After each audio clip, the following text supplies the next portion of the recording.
Hello guys, welcome to my channel. Today we are going to see how to locate Steam games already installed that you have backed up.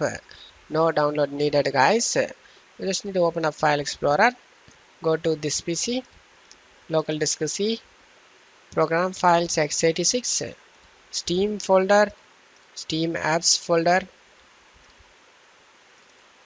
common folder, and then here is the game that I'm going to be showing you guys for this tutorial.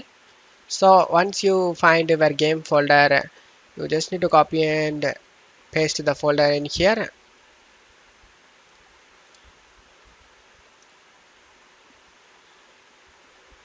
Once you have a copy of the folder, now you need to note down the original folder name, and then you just need to delete the original folder guys.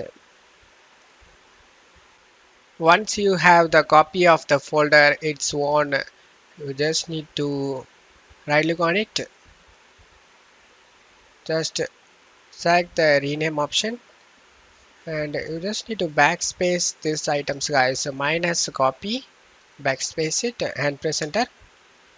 Now you just need to go back to Steam and select the install option of the game, and you just need to select the drive where the original of the copied version of the game, and then select install option, and now it will validating, and it will install fast because all the files are already there. And that's it for today's video guys. Give me a like and subscribe. Thank you.